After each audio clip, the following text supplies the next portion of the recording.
I never thought I'd end up in bed with my best friend's wife, but that one secret night changed everything, and I still can't stop replaying every forbidden touch. The kind where the fluorescent lights buzz louder than my thoughts most days. Married to routine? Really. Same commute, same coffee stain on the same desk, same quiet take that nothing quite fills.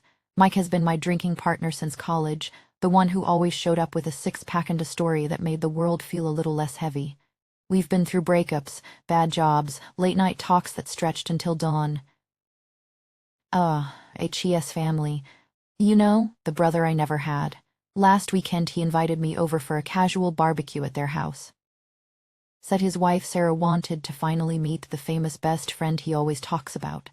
I laughed it off, grabbed a case of beer, and drove over with that easy kind of anticipation you feel when you're heading somewhere safe. No big deal. Just burgers, beers, and old stories. Sarah opened the door in a simple summer dress, the kind that moves with the breeze like it's breathing. Her smile was warm, genuine, the sort that reaches the eyes and makes you forget what you were about to say. And her perfume a soft vanilla and jasmine mix that drifted toward me before she even spoke. It wrapped around something deep in my chest and tugged, gentle but insistent. "Hey, you must be the infamous best friend," she said, voice light and a little teasing, like we'd already shared a joke. She stepped aside to let me in, and for a second our shoulders brushed in the doorway. Just fabric against fabric, but the warmth of her skin came through anyway. I mumbled something lame about finally putting a face to the name, and she laughed easy, musical, the sound curling in the air between us. Mike was out back at the grill, flipping burgers with that focused look he gets when HES pretending he knows what HES doing. The backyard smelled like charcoal in summer, sunlight slanting golden across the grass. Sarah moved around the table setting out plates, and I offered to help because standing there doing nothing felt worse than being useful. Our eyes met across the table while Mike told some exaggerated story from our college days. They lingered, just a second too long, not enough for him to notice, but enough for my pulse to skip. I told myself it was nothing. The heat of the day, maybe. The way her laugh made the corners of her eyes crinkle, or how she tilted her head when she listened, like every word mattered. Mike kept the conversation flowing, clapping me on the shoulder like always, completely at ease.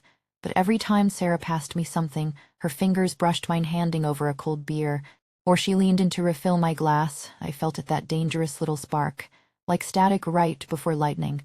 She smelled like vanilla and jasmine and something warmer underneath, something that made the air feel thicker when she was close. I caught myself watching the way the light caught in her hair, the soft curve where her neck met her shoulder. Nothing overt, just proximity. The kind that makes your breath catch without permission. Inside my head the thoughts started whispering, low and treacherous. "This is Mike's wife, your best friend's wife. You have a girlfriend waiting at home who trusts you. Years of friendship balanced on a knife's edge. Stop noticing, stop feeling the way her presence pulls at you like gravity." But the spark didn't listen. It simmered, quiet and alive, every time she smiled at something I said, every time our gazes held a fraction longer than they should. The barbecue went on, easy and ordinary on the surface, but underneath something was shifting. I could feel it in the way my chest tightened when she laughed at my lame joke about office life. In the way her bare arm grazed mine reaching for a napkin. I kept telling myself it was harmless. Just a friendly evening, nothing more. Then, as the sun dipped lower and the sky turned that soft amber, Sarah looked at me again across the table. Her eyes held mine, and for one heartbeat the world narrowed to just that look, warm, curious, and carrying the faintest edge of something unspoken. And in that moment I knew this was already dangerous, the kind of danger that feels like falling before you even realize you've stepped off the edge. Mike kept refilling drinks like it was his mission, his voice rolling through one old college story after another, the kind we'd laughed at 100 times. The living room lights had dimmed to that soft glow, and somehow Sarah and I ended up side by side on the wide couch, our knees almost touching every time one of us shifted. She leaned in to hand me another beer, her bare arm brushing mine, slow, accidental, but the warmth lingered like a secret. I noticed the delicate curve where her neck met her shoulder, the way her hair fell just so when she tilted her head to listen. Her laugh came soft and low at something Mike said, and it pulled tight in my chest, and it pulled tight in my chest. An ache I couldn't name. I told myself this was nothing. Just the whiskey making the room feel smaller, warmer, but every time she passed me something, her fingers grazed mine, and the air between us thickened. Her scent, that vanilla and jasmine, wrapped around me again, closer now, pulling like invisible threads. This is insane, the voice in my head kept whispering. She's Mike's wife, my best friend's wife. You've got a girlfriend back home who believes every word you say. Years of loyalty, of late-night talks and shared secrets. All of it hanging by a thread because of a few brushes of skin. Stop. Just stop noticing how her presence makes everything else fade.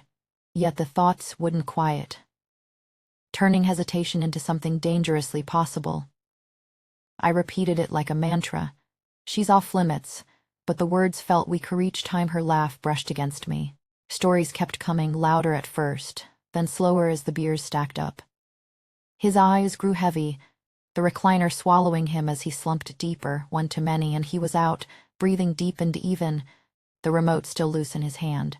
The room felt suddenly quieter, heavier with just the two of us awake. Sarah glanced at him, then at me, a small smile playing on her lips. "Guess the party's down to us," she murmured, voice barely above the music she put on next, an old playlist, the kind that pulls at memories, when that song started, the one we'd both admitted loving years ago in some late-night conversation. She stood and reached for my hand. "Come on," she said, eyes bright with something unspoken. "Just one dance, for old times." I didn't pull away. Her fingers were warm in mine as she led me to the open space in the living room, her body pressed close for a moment. Soft, warm through the thin fabric of her dress, and I let my hand rest lightly on the small of her back. The heat of her skin seeped through, electric and forbidden. We moved slow, barely more than swaying, but every shift brought us closer, her breath warm near my collarbone. I shouldn't be doing this. The thought slammed through me even as my hand stayed there, feeling the subtle rise and fall of her breathing. Mike was right there, passed out but still. His wife, my best friend. This was crossing into territory that could shatter everything, yet I didn't step back. I let the moment stretch, the music wrapping around us like a veil. Her eyes met mine, close enough that I could see the faint flush on her cheeks. The ache in my chest deepened, a hunger I was ashamed to feel. What if he wakes up? What if this spark turns into something neither of us can take back? But her hand stayed in mine, and for those few heartbeats, surrender felt like the only option. And I wondered how much longer I could pretend this was innocent. The song ended too soon, leaving us standing there in the dim light, her body, still so close I could feel the warmth radiating from her. Sarah pulled back just enough to look at me, her eyes searching mine with that mix of hesitation and something deeper, darker. "We should get some water," she whispered, her voice barely carrying over the low hum of the music still playing softly. Mike's snores rumbled from the recliner, steady and oblivious. I followed her into the kitchen, the floor cool under my feet, but my skin burned where her hand had been. The fridge light spilled out when she opened it, casting shadows across her face. She turned to face me, glass in hand, and our eyes locked. The air between us felt charged, heavy with all the things we weren't saying. "This is crazy," she murmured, her breath catching. "I shouldn't be feeling this, not with you." Before my mind could catch up, I stepped closer. My hand reached for her cheek, thumb brushing her skin so lightly it was almost nothing. Then our lips met slow at first, tentative like testing the edge of a cliff. But the hunger took over, her mouth opening to mine, tasting of the red wine we'd shared earlier and all the forbidden nights we'd never admitted wanting. Her fingers tangled in my shirt, pulling me nearer, and I felt her body press against me, soft curves yielding in a way that made my pulse thunder. We broke apart, gasping, foreheads touching. The guest room, she breathed against my lips, her voice trembling with the same war inside me. "Couch is too close." "Too risky."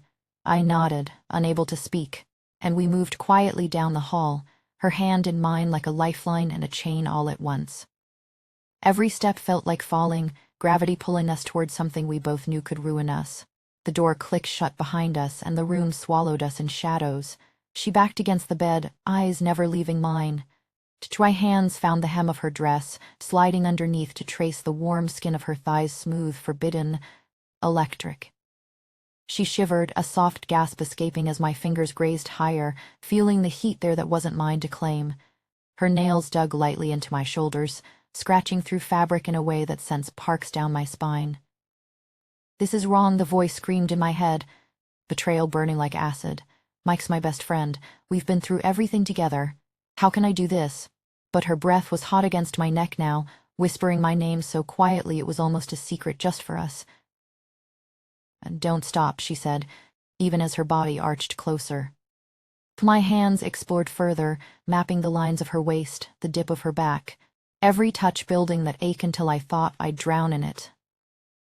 We sank onto the bed, the mattress dipping under our weight. Clothes shifted but stayed, barriers that only heightened the tension. Her legs wrapped around me instinctively, pulling me down, and the world narrowed to the feel of her fur, the way her heart raced under my palm, the subtle tremble in her limbs. Inside, I was tearing apart. "Stop now, before it's too late," but deeper, more, the craving whispered back, louder than guilt. Then she shifted, guiding me with a touch that left no doubt. The moment I felt her fully, surrounding me in that impossible warmth, everything shattered. There was no going back. We moved together in a slow, desperate rhythm, her quiet gasps mingling with mine, the scent of her perfume mixing with the faint alt of sweat and raw need. It felt terrifyingly right, like pieces fitting that should never have touched. My mind raced even as my body surrendered. Every shared breath reminded me of the friendship I was fracturing, the trust I'd just betrayed with each careful motion. Yet I couldn't pull away. The hunger consumed us both, her fingers clutching tighter, her whispers urging me on in that hushed, breathless way that made the danger sharper, sweeter. What have we done? The thought flickered, but it was too late. The surrender was complete, pulling us under like a tide we never saw coming. And in the quiet after, as our breath slowed but heart still hammered, I wondered if this was only the beginning of the fall. Right as the last tremor faded between us, we heard it, Mike's voice, thick with sleep, drifting from the living room. "Sarah? Babe, you up?" She froze beneath me, her eyes snapping wide in the dark, pure panic flashing across her face like lightning in a storm. Her hand was still gripping my shoulder, nails pressing in just enough to remind me how close we'd come, how deep we'd already fallen. My heart slammed against my ribs so hard I thought he'd hear it through the walls. We didn't move, didn't breathe. The air turned thick, heavy with the scent of us, of wine and sweat and secrets that now felt like smoke curling under the door. Footsteps shuffled faintly in the hall, uncertain, then paused. "Sarah?" he called again, groggier this time, like he was still half lost in whatever dream we'd just shattered. I started to pull back, but she clutched tighter for one desperate second, her body still warm and trembling against mine. Then reality crashed in the betrayal hanging there, sharp as broken glass between us.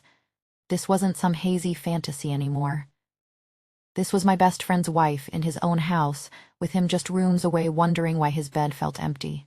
And my stomach twisted. How had we let it go this far, one almost kiss turning into the kind of line you can't uncross? We'd rest in frantic silence, hands fumbling with clothes that suddenly felt like accusations. Every rustle of fabric sounded too loud, every zipper a gunshot in the quiet. Sarah's fingers shook as she smoothed her dress, her hair a mess from where my hands had been. She looked at me then, guilt swimming in her eyes, but underneath it, that same lingering hunger that had pulled us here in the first place, like she was already aching for what we couldn't have again. "This never happened," she whispered, voice barely there, brushing my ear like a confession she hated making. Her breath was still uneven, warm against my skin. "But I don't regret it." The words landed heavy, twisting something deep in my chest. She meant them. I could see it in the way her gaze lingered on my mouth, like she was fighting not to close the distance one last time. I nodded, throat too tight to answer, and slipped out the back door while she went to meet him. The night air hit me cold, but it did nothing to slow my pulse. My friendship with Mike, years of late nights, stupid jokes, trusting him with everything was poison now, tainted by what we'd done in the shadows. And the worst part, walking away, feet crunching on gravel, part of me already craved the next time. The pull was still there, magnetic and merciless, whispering that one taste would never be enough. What have I become? The question gnawed at me the whole drive home, mixing with the memory of her whispers, the way her body had fit against mine like it was made for this secret gravity. I stared at the ceiling that night, sleep refusing to come, replaying every almost moment until my chest ached with it. We were supposed to be better than this, friends, loyal, but loyalty had melted under that heat, leaving only the burn of wanting what I could never truly keep. So tell me honestly, what would you have done if you were in my position? Would you have stopped when you heard him call her name, or given in like I did, knowing it would ruin everything? Drop your answer below in the comments. And if you want the even more intense details of exactly how she felt in that moment, what she whispered while the world narrowed to just us, and what happened the next morning when Mike texted me like nothing had changed at all. Subscribe and dial, spill everything in the next confession. Because this ache, it's not going away anytime soon.